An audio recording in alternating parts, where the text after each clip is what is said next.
Welcome to Talking Fitchburg on this Thursday, October 21st. I'm Andrew Bamlett, filling in for Jeremy for the week.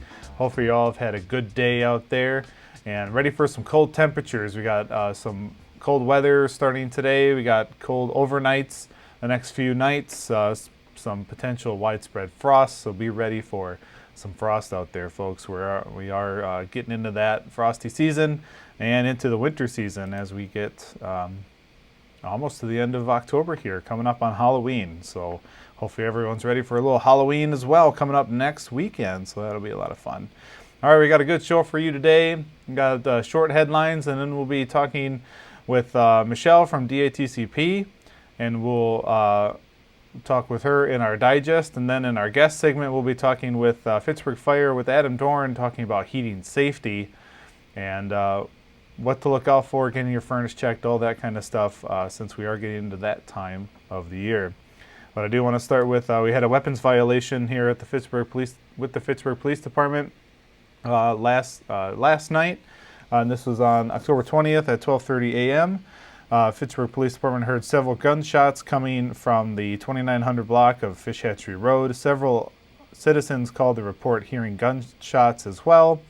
Officers searched the area, locating several shell casings. The initial investigation revealed a silver sedan left the area immediately after the shots were fired.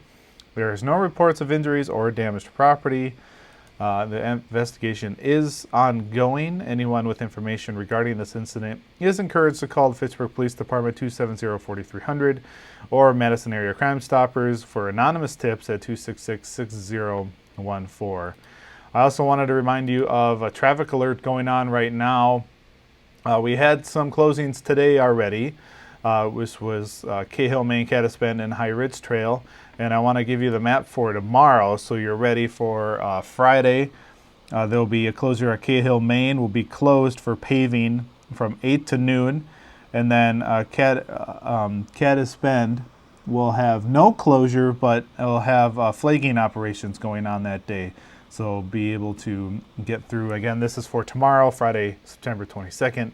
So be on the lookout for those road closures and flagging operations going on in the area. All right, we have the Fitchburg used book sale starting tomorrow. It goes through the weekend, October 21st through, starting today, 21st through the 23rd, noon to 5 today and tomorrow. And then Saturday will be 10 to 4 on October 23rd. Proceeds support the Fitchburg Public Library. So come on out. Again, that's today. You've missed your noon to 5 sale, but you have it still tomorrow on the 22nd. So be ready for supporting the Fitchburg Public Library and buying some used books. And I know there was a lot of used books out there. So be ready for that. Also with the library, there's Foamy Zombies Science Craft Project here coming up. This will be Wednesday, October 27th at 9. It'll be on Fitchburg Public Library. You can combine Halloween and science with this foamy zombie craft experiment. That sounds fun. Have foamy zombies. I'm assuming this is online, so be ready for that to be dropped at 9 a.m. on the 27th. And also we have last story here. We got the clean sweep coming up this weekend. So if you got any household items, household hazardous waste drop-off event, you got that the chance for that on October 23rd from 8 to noon. This is in the parking lot of behind Funk's Pub in Oak Bank. You can see that here. So right off of Seminole, right by Seminole and McKee, right by Fitchburg Fire Station number 2. So come on out. Here are your non-accepted and accepted items for that. So that's a good list to have. Go through that and bring down the items that you need to get rid of that are hazardous in your home instead of getting them into the dump. And don't forget about Recycling Day event coming up November 6th from 8 to 11. This includes your confidential paper shredding, recycling, your electronics recycling, and med drop-off. as well. And here's a map for that too. We'll continue to talk about that as we get closer to November 6th. All right, that's going to do it for me. Next, we'll talk with Michelle from DATCP. You're watching Talking Fitchburg.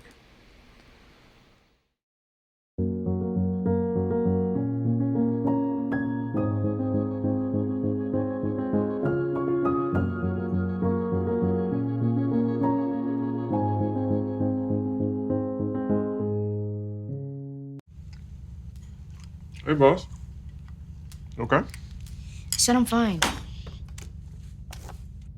Me to bed, see you in the morning with the frosted Superman, but it wasn't on it, and we lost it. In my head, in my head, in my head.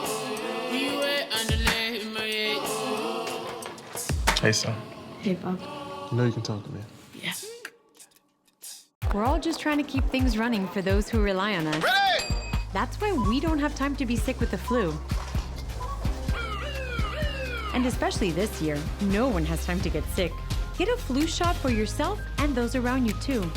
Welcome back into Talking Fitchburg. Join me today from the Department of Aid, Trade, Consumer Protection. You'll recognize her. She's been on the show a few times. Michelle returns. Michelle, welcome back to the show. How are you doing today?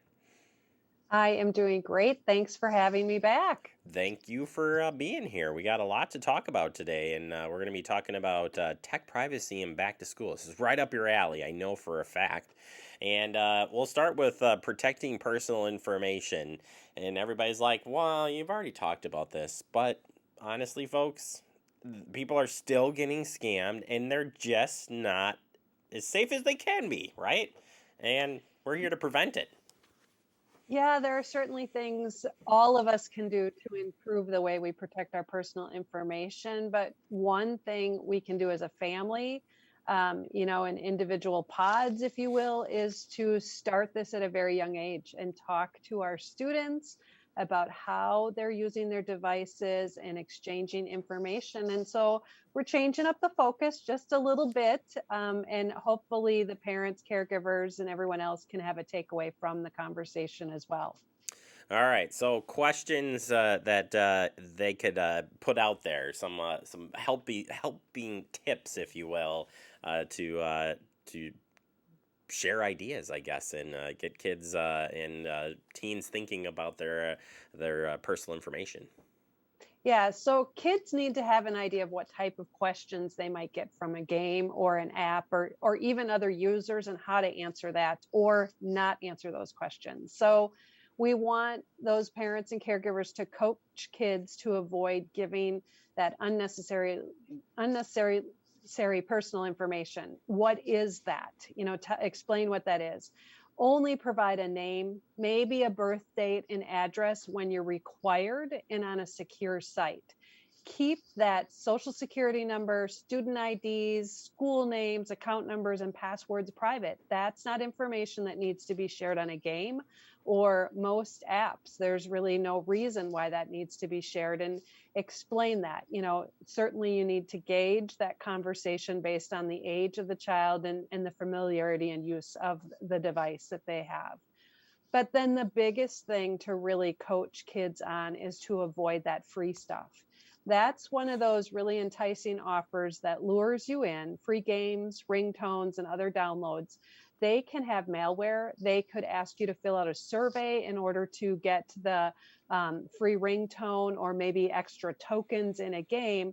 And that survey is going to be asking for that personal information we've just, addressed as keeping confidential and not sharing online. And then, you can set a household policy as well that parents should approve downloads and make sure that they're only from those trusted sources, and they should be scanned with security software. Yeah. And then always it's that strong email and account passwords. That's the baseline where the conversation really starts.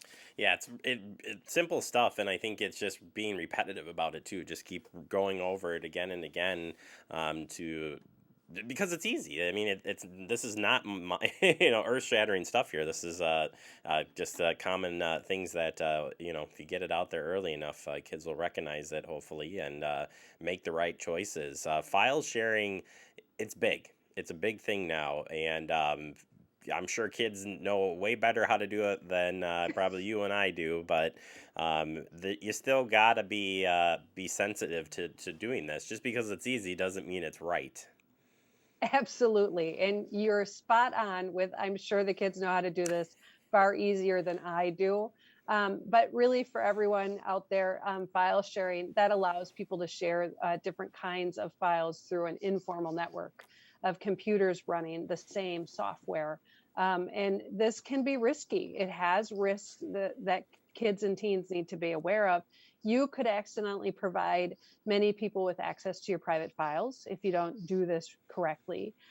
Kids could download copyrighted materials, and that could run into all sorts of legal issues if that happens.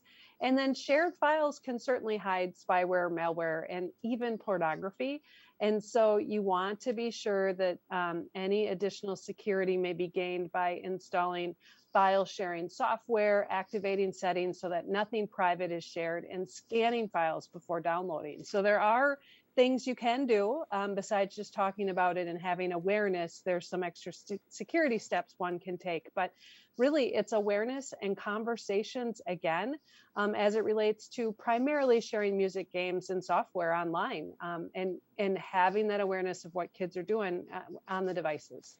Yeah, first thing I think is this device right here is what gets you in trouble, and because they could just walk up and just shared it with you. Fishing, another big one here. We're not talking about the outdoor fishing here, folks. We're talking about those phishing scams, and I'll tell you, the scammers get more and more creative with this phishing stuff, and you're like, how can they do any better? But it still is getting people, and trying to explain it to your young ones is so important. Yeah, and this can be so important if it's a household device that you use to file your taxes with or do your banking, pay your bills, and the child's on it versus the child having their own device where there may not be the same access to different information. But if they have their own device and it's hooked up to a network, a household network, it can again be a very big issue if something happens. So, phishing is again those fake texts, emails, or pop-up messages to get people to share that personal information, that financial information. You want to avoid clicking on links in messages, emails, pop-ups. You want to delete messages from unknown senders and don't reply to any texts, emails, or pop-ups that ask for that information. And really be very cautious about opening any attachments or downloading any files from emails you receive. We want to say, regardless of who sent them, you need to be confident that the person who it says it's from really sent the message and that it's not a fake email that looks like it's from your best friend. Because certainly scammers, hackers get out there and mask that email image and make it look like it's from someone on your contact list. So get kids involved. They could probably help with this, and spot the frauds and the fakes that are out there. But there are a lot of teachable moments to kind of, there's games about spot the inaccuracies and matching type things, make it a game and have the conversation about what's wrong with this message and find the hidden errors as to what we should avoid.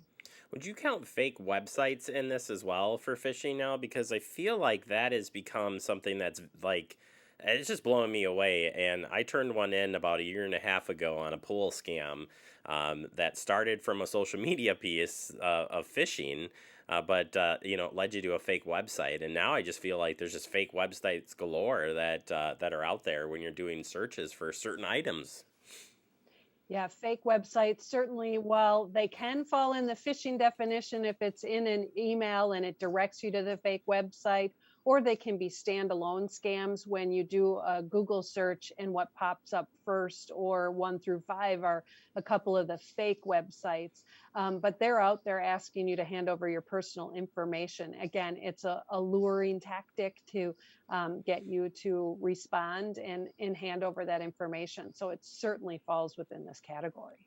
Final one here, quick, is apps, and Nobody knew what apps were a while back, and now that's where it's at. But same deal here. You gotta keep an eye on what's being downloaded.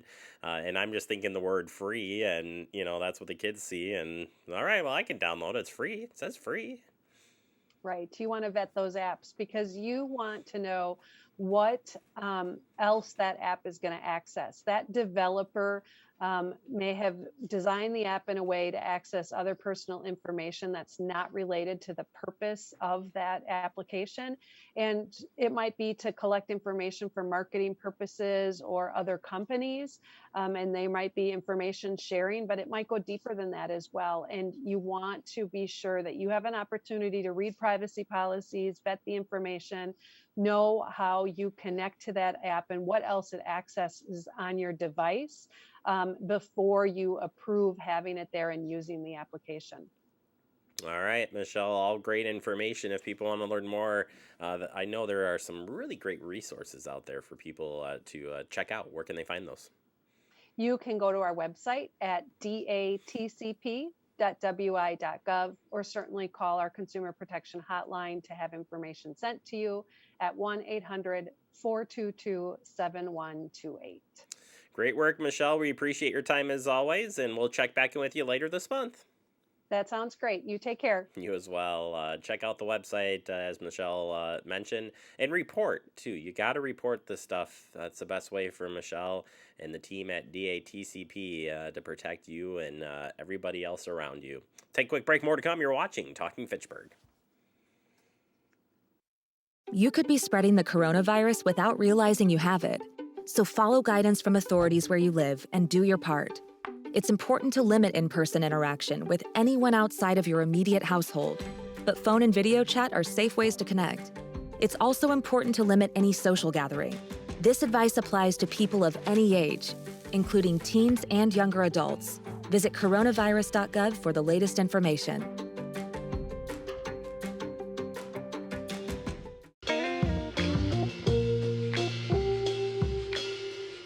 After you joined our family, it was like, I really do feel complete now.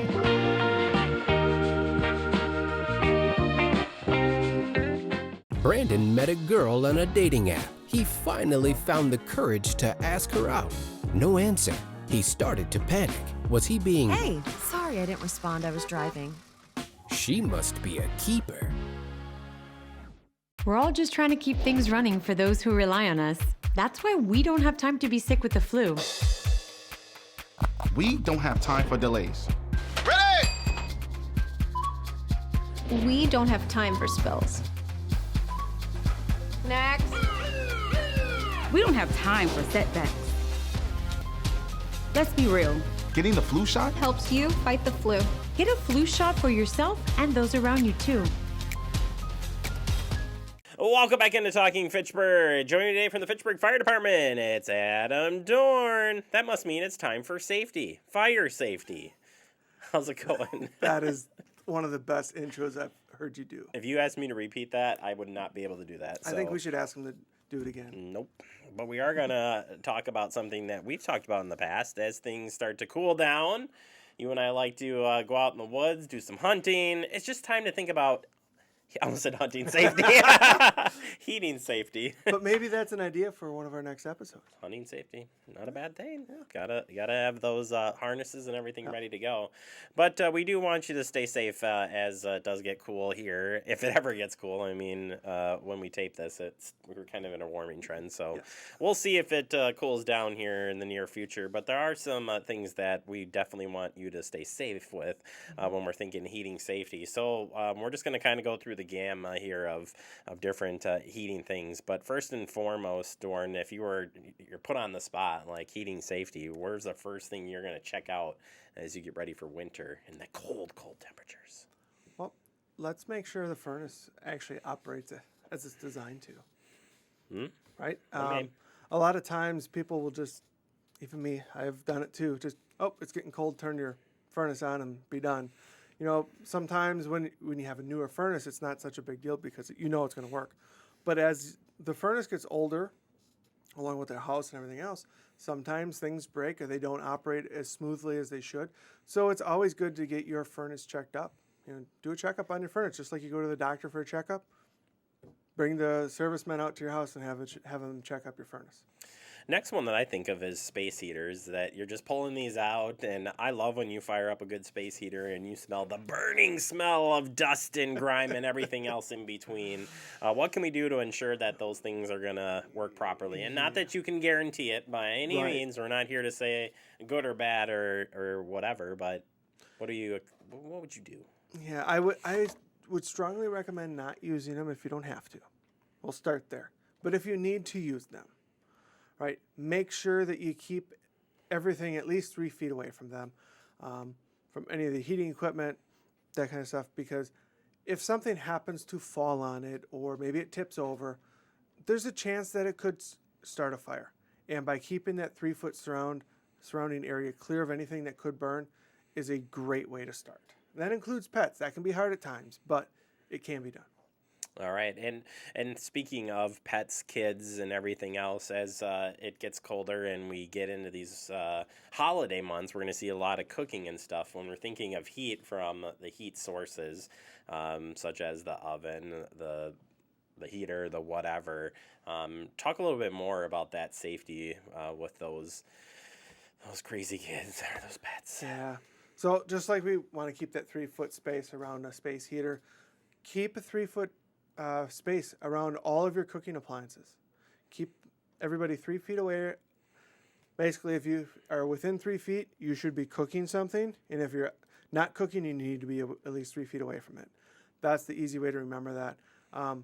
One of the other things with that, don't use your appliances to heat your home.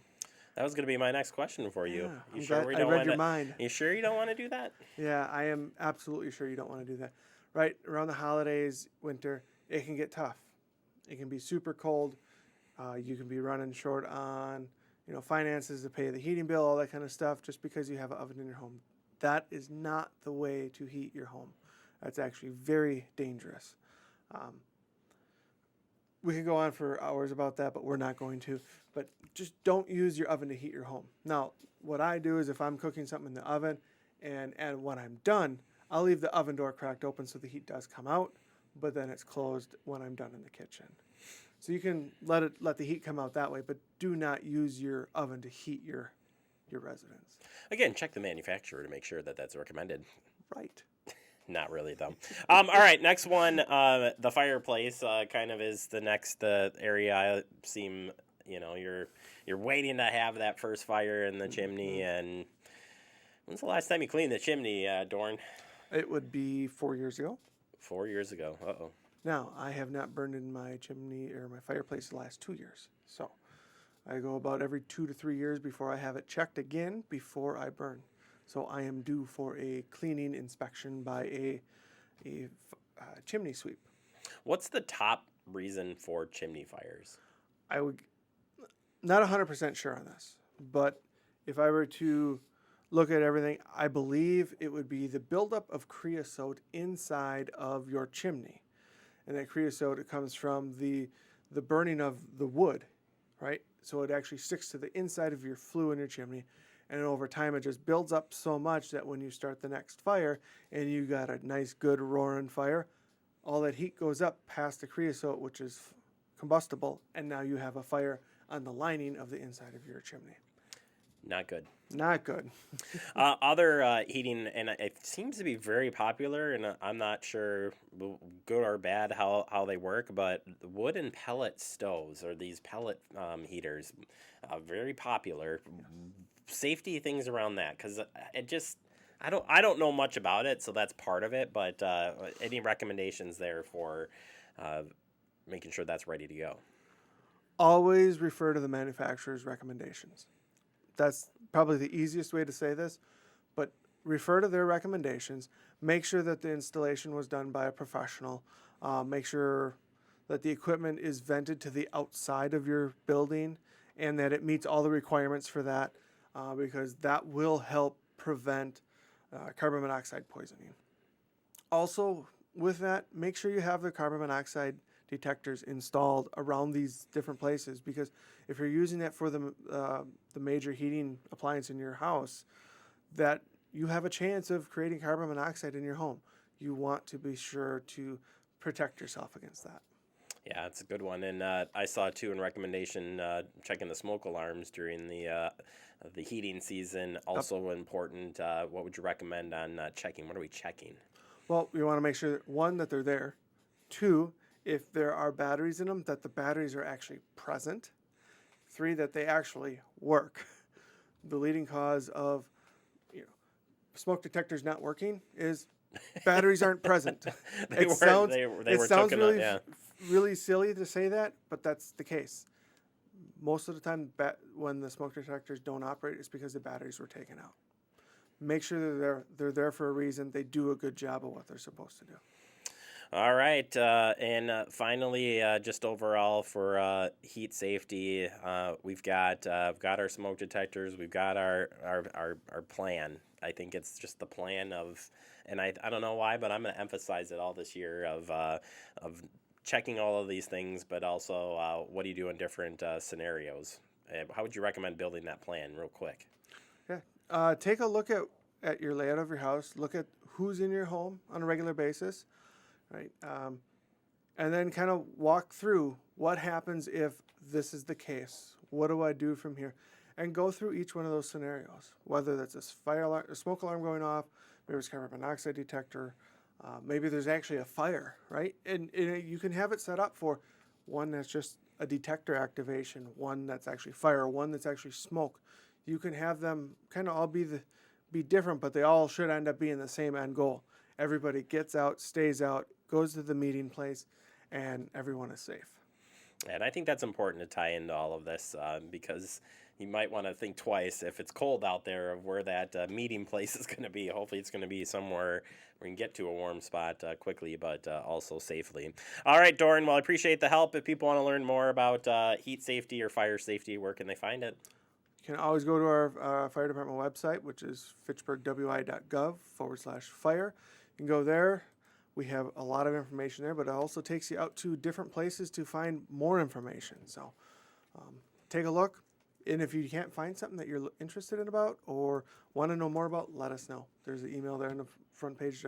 Email us. Fantastic. I'm the only one that sends you emails all the time, so I know that you're getting them, that's for sure. All right, Doran, thank you so much for your time. We'll talk to you soon. All right. Thanks, Jeremy. You bet. All right. Adam Doran, Fitchburg Fire Department. Check out the website, fitchburgwi.gov. Public Safety, Fire Department. We'll take a quick break. More to come. You're watching Talking Fitchburg Fire Department. See on page 4 that the projections need to be flood. Next Thursday? Seriously? Thursday? Can't do that. This is really inconvenient. I have yoga that day. I have no time for this. So. I can't do Thursday, but I can do Friday. Disasters don't plan ahead. You can. Talk to your loved ones about how you're going to be ready in an emergency. Don't wait. Communicate.